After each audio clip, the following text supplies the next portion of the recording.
JS प्रेमी education channel में सभी भैया बहनों का स्वागत है। भैया और बहनों, आज हम विज्ञान विषय में बल के बारे में अध्ययन करेंगे। बल किसे कहते हैं और बल कितने प्रकार के होते हैं। तो सबसे पहले जानेंगे बल किसे कहते हैं। ढकेल या खिंचाव को बल कहते हैं। बल एक सदिश राशि है क्योंकि इसको व्यक्त करने के लिए परिमाण एवं दिशा दोनों की आवश्यकता होती है। बल का मात्रक है किलोग्राम मीटर प्रति सेकंड स्क्वायर अथवा न्यूटन है। बल के प्रभाव।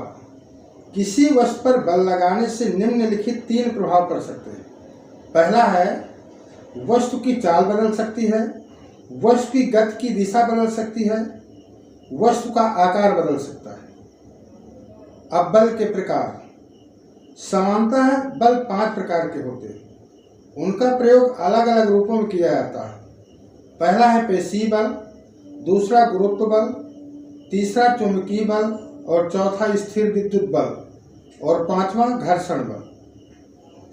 पेशीय बल किसे कहते हैं? किसी भारी वस्तु, पत्थर एवं लकड़ी का गट्ठर आदि को उठाने के लिए हमें भुजाओं के द्वारा बल लगाना पड़ता है।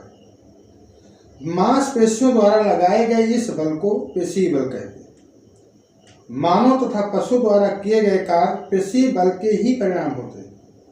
नंबर 2 है गुरुत्व बल। यदि किसी गेंद को अथवा पत्थर को ऊंचाई से छोड़ें तो पृथ्वी की ओर गिरते हैं। पृथ्वी की ओर गिरना पृथ्वी का आकर्षण बल है। पृथ्वी का यह आकर्षण बल गुरुत्व बल कहलाता है। पृथ्वी के गुरुत्व बल के कारण ही वस्तुएं पृथ्वी पर विद्यमान हैं। तीसरा है चुंबकीय बल। चुंबकीय बल में चुंबक के 2 ध्रुव होते हैं, एक उत्तरी ध्रुव यन तथा दूसरा दक्षिण ध्रुव यश। जब एक चुंबक के उत्तरी ध्रुव यन को दूसरे चुंबक के दक्षिण ध्रुव यश के पास लाते हैं तो ये दोनों एक दूसरे को आकर्षित करते हैं। अब पहले चुंबक के उत्तरी ध्रुव यन को दूसरे चुंबक के ध्रुव यन के पास लाते हैं तो देखते हैं कि एक दूसरे को प्रति आकर्षित करते हैं। इस प्रकार चुंबक के कारण लगने वाले आकर्षण अथवा प्रतिकर्षण बल को चुंबकीय बल कहते हैं। चौथा है स्थिर विद्युत बल। कंधे अथवा प्लास्टिक की स्केल को सूखे बालों पर रगड़ने पर उनमें स्थिर विद्युत आवेश उत्पन्न हो जाता है।